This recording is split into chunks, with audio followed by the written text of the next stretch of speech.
Hi, I'm Varad Lohokare from Fort Mill 4H and I'm going to present about the wildlife food plot. So what is a wildlife food plot? So a wildlife food plot is an area of crops that's planted to attract wildlife such as deer. So wildlife food plots are commonly used by deer hunters since they attract large amounts of animals such as deer. So various plants can be planted in a wildlife food plot such as grain, etc. And you can plant legumes, brassicas, etc. And wildlife food plots improve habitat quality. And they also attract other wildlife such as geese. So, where to place a food plot? So, wildlife food plot should be placed in an area with adequate cover, such as the edge of a woodland, but it should be placed in an area that gets about 6 hours of sunlight, which is considered adequate for a food plot.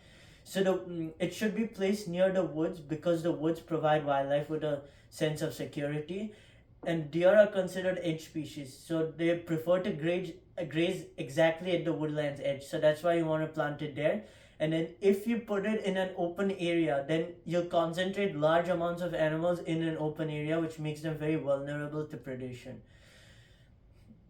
And then also you can put a wildlife food plot near deer scrapes or a deer trail to attract more deer. So some of the advantages of a food plot.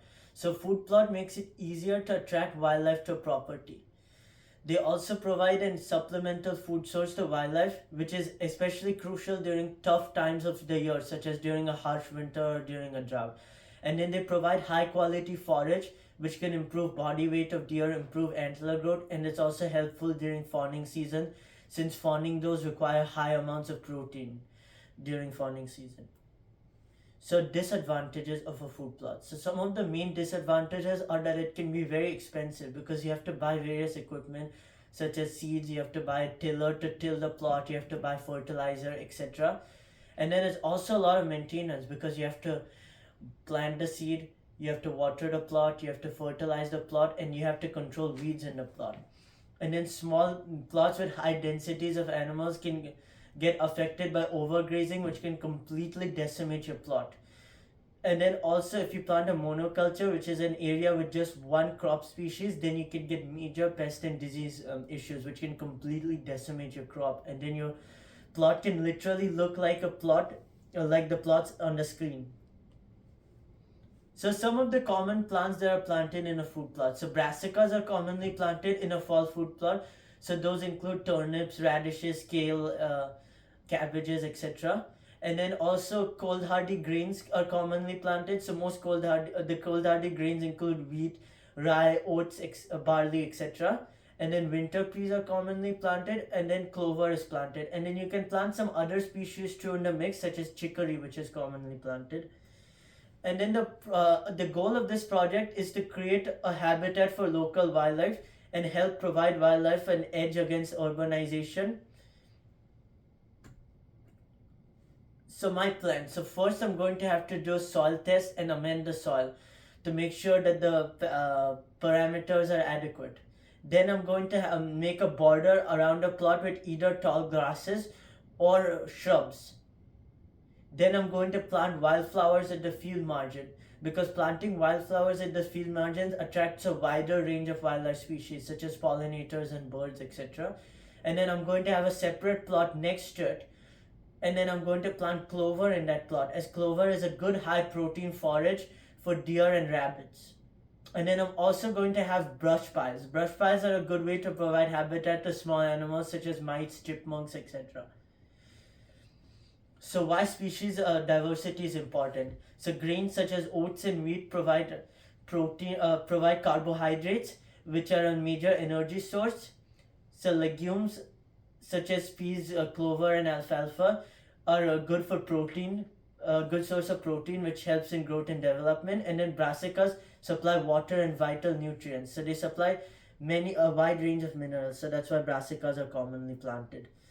So a scrape is an area which deer rub their preorbital glands. So deer use scrapes to communicate with one another, and mainly bucks use scrapes. So that's why deer hunters will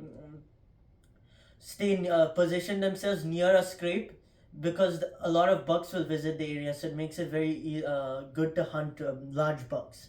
So to make a mock scrape, you'll need about a 4 foot vine or stick like this, and it should be about this thick. So this is a little on the thinner side, and then you also want to attach it to a vine that's about 6 feet above the ground. So you can attach it using zip ties, and then you should wear gloves when handling the material, because if you don't wear gloves, you'll leave behind human scent, which makes the mock scrape less attractive to deer. And then you'll also need a rake to do the groundwork. So you'll just have to disturb the ground to mimic the disturbance that bucks make when they paw the ground. And then you also can add mock scrape scent to it.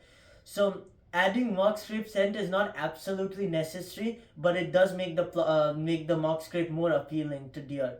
And then also mock scrape scent makes it so that the deer will start visiting the mock scrape earlier than normally than they would normally.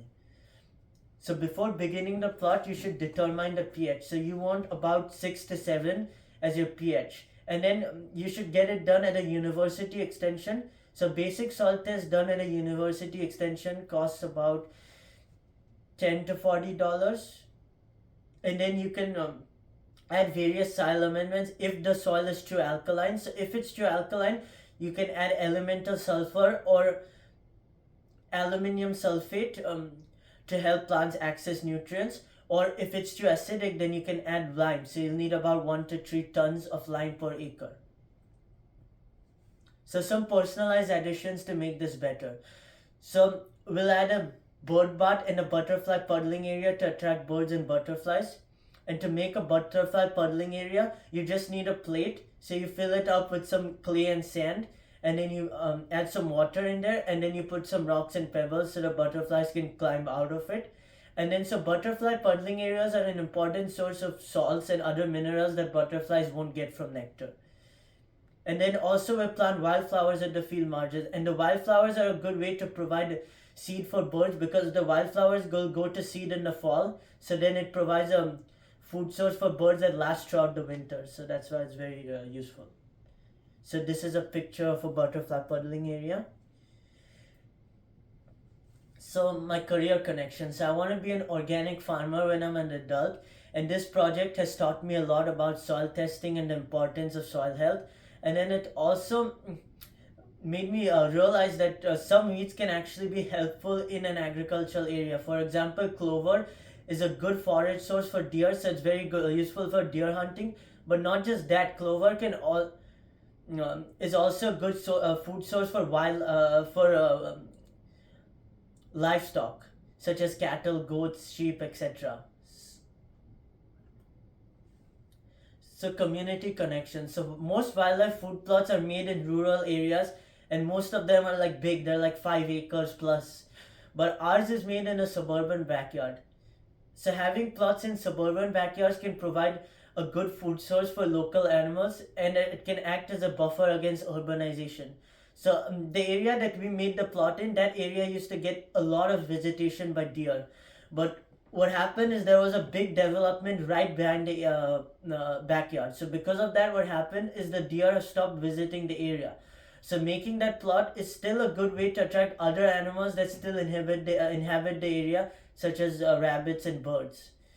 So that's why I think it's a good idea to make a wildlife food plot in a suburban area, and even urban areas. Like you could have like a small wildlife food plot in the middle of the city to provide food to small animals. So these are my sources. And thanks for listening. Any questions?